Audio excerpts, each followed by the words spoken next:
batela mikongo. Yahweh, Yahweh, benisa mikongo. Yahweh, Yahweh, batela mikongo.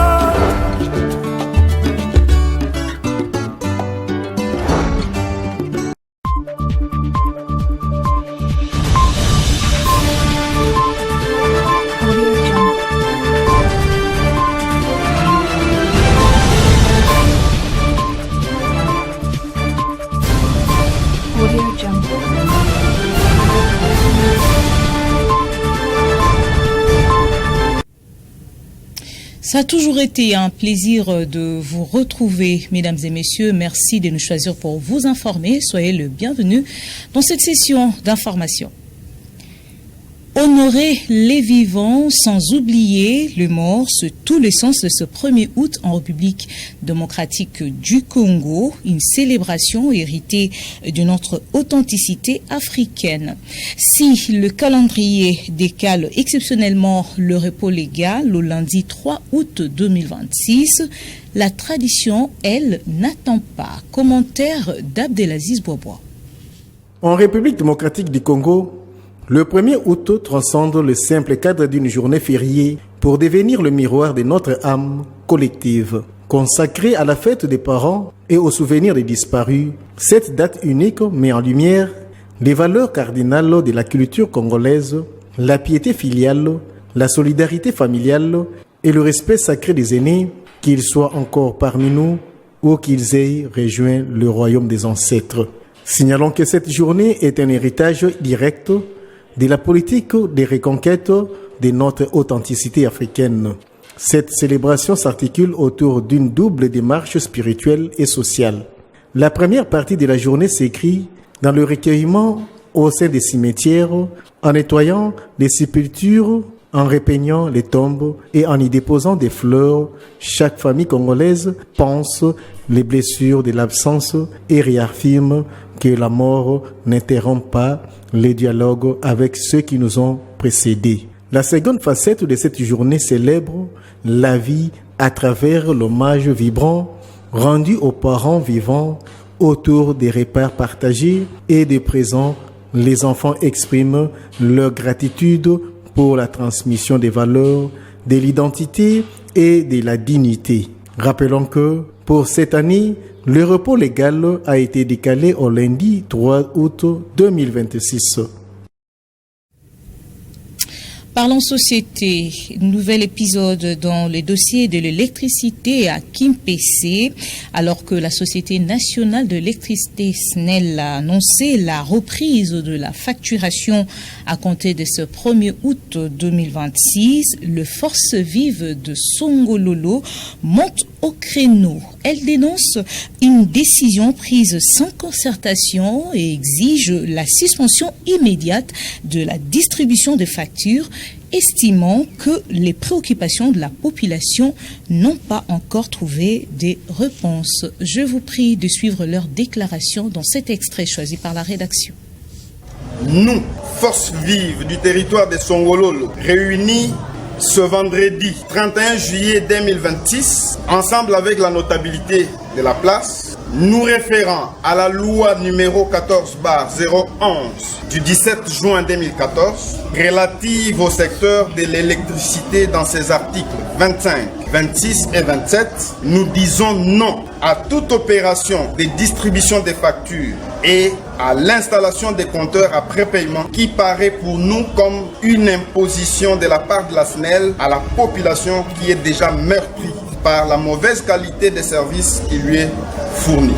Reconnaissant l'importance des paiements des factures de consommation d'énergie électrique comme un droit civique, nous dénonçons la qualité actuelle du service qui nous est fourni par la SNEL, entre autres, les coupures intempestives, les baisses de tension, les interruptions prolongées, ainsi que les difficultés d'accès à l'électricité pour de nombreux abonnés.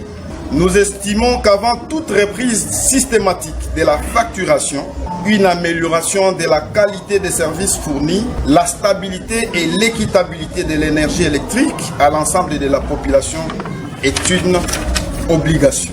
nous demandons à la SNEL à engager les dialogues constructifs avec les leaders communautaires, les consommateurs ainsi que les autorités locales afin de trouver des solutions durables aux problèmes qui affectent la population avant toute reprise des distributions des factures ni une quelconque installation des compteurs après paiement. Toutefois, nous restons attachés au respect de nos obligations citoyennes, mais nous attendons de la SNEL le respect de ses obligations de fournir un service de qualité conforme aux attentes des abonnés que nous sommes pour éviter la clameur publique. Autre chose, dans ce journal, le président de la République, Félix-Antoine Tshisekedi Tshilombo, a ordonné au gouvernement, lors de la 95e réunion du Conseil des ministres qui s'est tenue le vendredi 31 juillet 2026, de manière exceptionnelle à Kanyama Kasese dans la province du Haut-Lomami, de répertorier et de renforcer l'audit physique et financier de tous les projets agricoles du pays. Le point dans cet extrait du compte rendu de cette réunion lu par le porte-parole du gouvernement, le ministre de la Communication et Médias, Patrick Muyaya. Pour garantir l'atteinte des objectifs fixés en matière de souveraineté alimentaire, de création d'emplois, des développements des chaînes de valeurs agricoles et des réductions de notre dépendance aux importations, il a jugé impérieux que le gouvernement se dote d'outils modernes de pilotage et d'aide à la décision.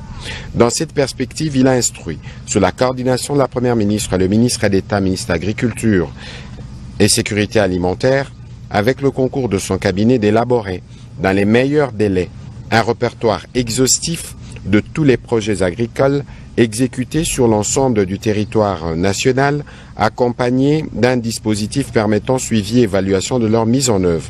À propos de ces dispositifs, le président de la République a indiqué qu'il devra assurer un contrôle régulier de l'exécution physique et financière des projets, des missions périodiques de vérification sur le terrain, la production d'indicateurs fiables de performance, l'alerte précoce en cas de difficultés ainsi que la formulation des recommandations destinées à améliorer l'efficacité, la transparence, la rédévabilité et la coordination des interventions de l'ensemble des parties prenantes. Ces instruments, a-t-il insisté, permettront au gouvernement de disposer d'une vision consolidée des investissements agricoles, d'éviter les duplications, de mieux orienter les ressources disponibles, d'accroître l'impact de financement mobilisé, de renforcer la rédévabilité dans la conduite de notre politique agricole. Restons dans ce registre consacré à la réunion du Conseil de ministres tenue à Kanyama Kasese dans la province du Haut-Lomami pour signaler que le chef de l'État a félicité le bon travail réalisé par le bâtisseur de service national à Kinshasa pour assainir cette ville. Encore une fois, je vous prie de suivre le ministre de la Communication, Patrick Muyaya.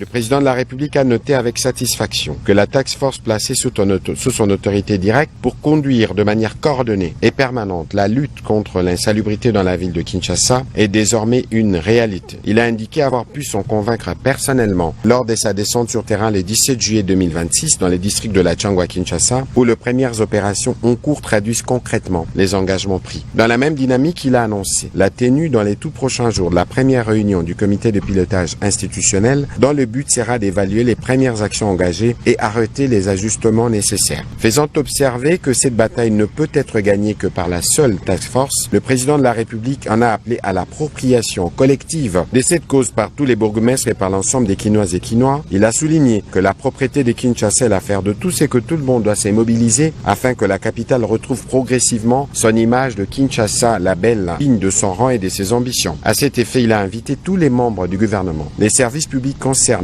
ainsi que les autorités provinciales et locales, à jouer pleinement et avec célérité la partition qui leur revient afin d'assurer le succès de cette initiative. La coordination de la task force ainsi que les services compétents de l'hôtel de ville ont été, en ce qui les concerne, instruits de veiller à une gestion rigoureuse de toute la chaîne des traitements des déchets, de leur collecte à leur traitement final, au moins d'équipements adaptés et dans les délais compatibles avec l'objectif d'empêcher tout nouvel entassement des immondices et de préserver durablement les espaces assainis. Le président de la République a également exhorté tous les concitoyens à accompagner cet effort en adoptant des comportements responsables car la salubrité commence à domicile. Il a à ses propos insisté sur le fait que chaque ménage, commerce et établissement doit s'abstenir de tout acte d'incivisme susceptible de compromettre le travail des équipes déployées sur le terrain. Dans les mêmes élans, il a invité les chefs des rues, les chefs des quartiers, les bourgmestres, les autorités des proximités, les confessions religieuses, les associations et l'ensemble des structures communautaires à intensifier les actions de sensibilisation et des mobilisations en faveur d'un changement durable de mentalité. Il a en outre encouragé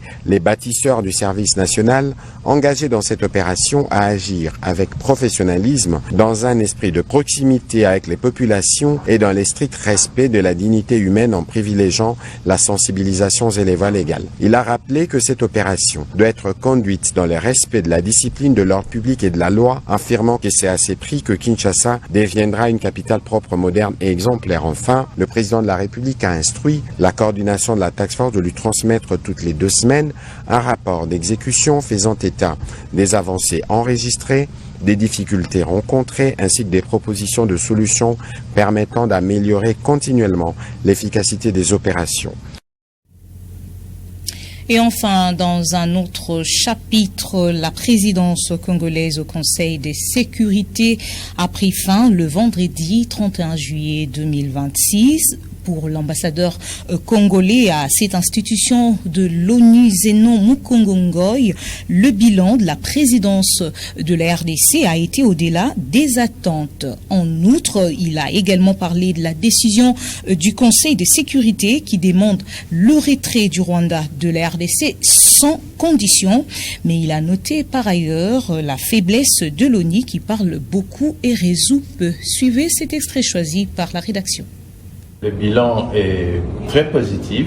Nous sommes venus au Conseil de sécurité avec un agenda bien fixe, avec en toile de fond 3 événements phares. Nous avons pratiquement réalisé notre programme de bout en bout et je crois que nous l'avons fait même au-delà des attentes.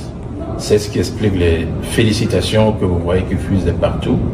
C'est parce que nous avons tenu parole et nous avons produit des résultats au-delà de ce que tout le monde attendait de nous. Mais le suivi, c'est que le Conseil de sécurité puisse mettre en application ces résolutions.